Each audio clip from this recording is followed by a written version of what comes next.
Alright, today we're going to be going over different genres as part of our Theater and Life unit.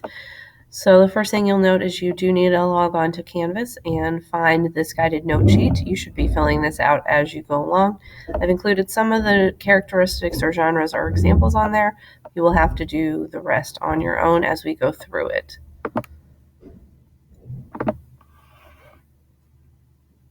Okay, so our first genre is going to be musicals. Characteristics of musicals. Musicals are often lighthearted stories with comedy and drama going hand in hand and involving a lot of singing and dancing to complement the story. An example of this would be from Wicked. So if you want to look at the preview so you can see what the example is, then you'll need to log on to Canvas, find this presentation, and click on the preview of it and click play. Next genre we're going to look at is farce. A farce is a type of comedy that uses absurd and highly improbable events in the plot. Your example of this is O Brother, Where Art Thou? Next genre is going to be classical films.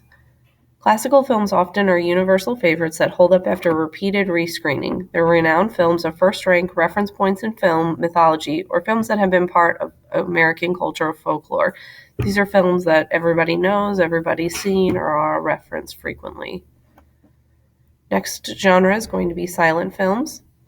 Silent films have no synchronized recorded sound, especially with no spoken dialogue. You might see dialogue on the bottom of the screen, but there's no spoken dialogue at all, and there's no recorded sound. Next genre is documentary. Documentaries are non-fictional motion pictures intended to document some aspect of reality, primarily for the purposes of instruction or maintaining historical record.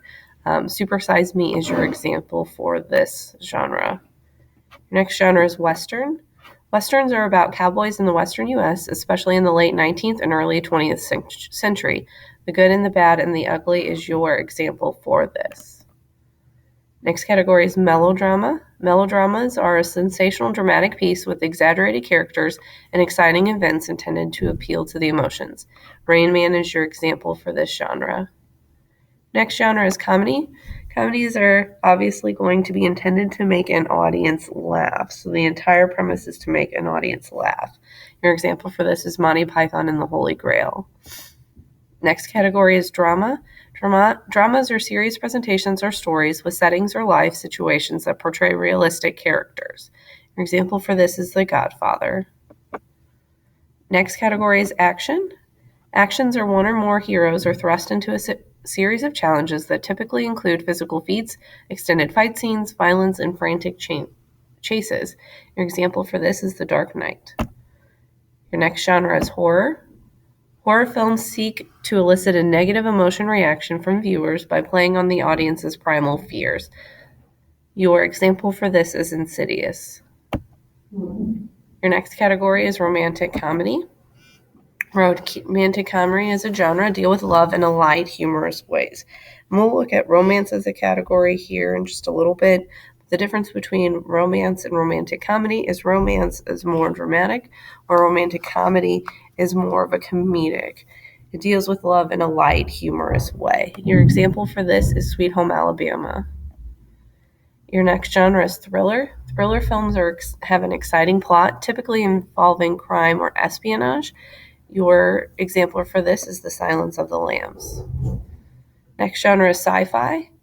Sci-fi uses speculated, fictional, science-based depictions of phenomena that are not fully accepted by mainstream science, such as extraterrestrial life forms, alien worlds, extrasensory perceptions, and time travel, along with futuristic elements.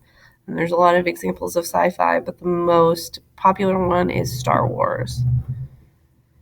Animation is your next category. It's produced by photographing a series of gradual changing drawings which give the illusion of movement when the series is projected rapidly. Disney has a lot of examples of this. Your example for this one is Finding Dory, because Finding Dory comes out soon. I'm really excited about it. Your next genre is romance.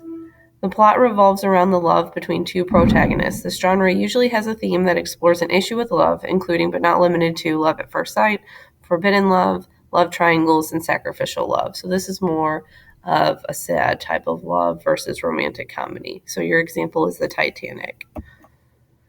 Your last category is art house. These are also sometimes called independent films.